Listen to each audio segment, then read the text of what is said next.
there are lots of things in life that are contagious, right? Like yawning or a cold. But here's something you probably didn't think you could catch: divorce. According to a study conducted across 3 U.S. universities, divorce can actually be contagious. The study found that you're 75% more likely to divorce your partner if at least one member of your close friendship circle ends their marriage.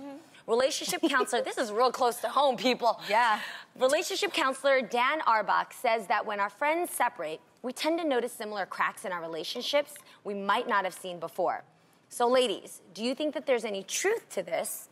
Because it is really close to home. It's awkward for me to say it, but I'll let you guys go first, and I'll tell you what I've noticed. I do think that there's some truth to this, if the relationship is already on the brink of divorce. Yes. Because if you see your friend actually moving on and she's happy and you know that she can do it, maybe you think you can do it as well. Yes. Might give you the strength to make that move as well. Absolutely, Right. but I think you have to be having those issues in the first place. That's when I think it's contagious. Otherwise, I don't think that's true.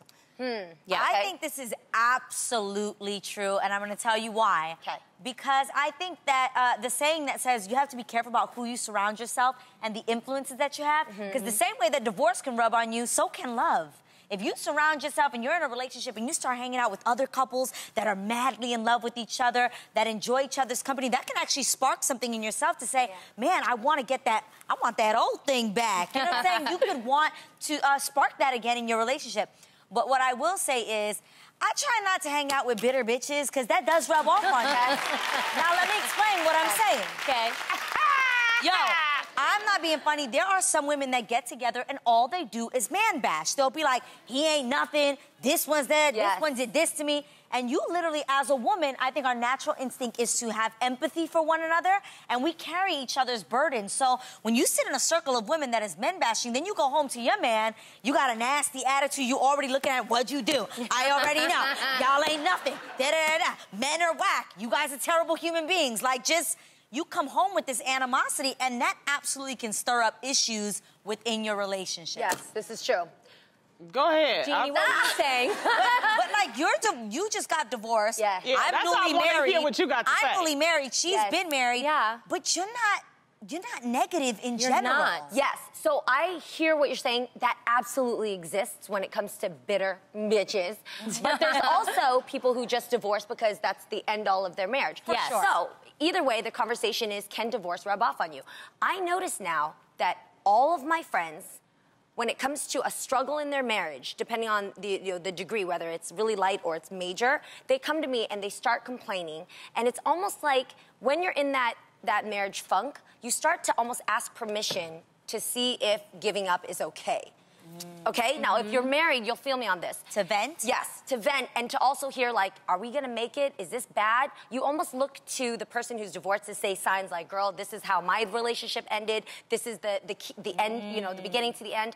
And I made a very, very strong rule after I got out of our divorce that I am going to talk to my friends about marriage, not about divorce, because I believe in marriage. That is you.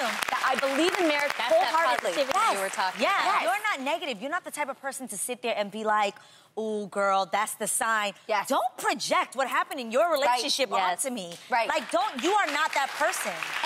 But there are a lot of people that are that way that will actually start pointing out to you the things that's wrong. Well, they say misery loves company. Yeah, absolutely. Get that from, you know. I just don't believe that number. They say, you know, if one person gets... 75%. Yeah, that's like if one person gets divorced, then you about to get next, you about to get... And I just don't believe that. But also, you're such a positive person. Yeah. I think that if you love somebody and the marriage is strong, you just talk to your partner first instead of going outside of the marriage and talking about the problems. Talk about it with the person. And this is coming from a single person. Yes. So, you know. And if your friend's at all swaying you towards divorce, don't listen to that person. You gotta talk to other people who are fighting for your marriage first. Yeah. Those are also the people you should have invited to your wedding.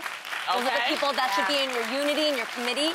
And if they're urging you to divorce, then take a beat from that person, because you don't want that devil to get a little pinky toe in your life. Yes. That little toe is gonna control your mind and your emotions, and you make bad decisions from that.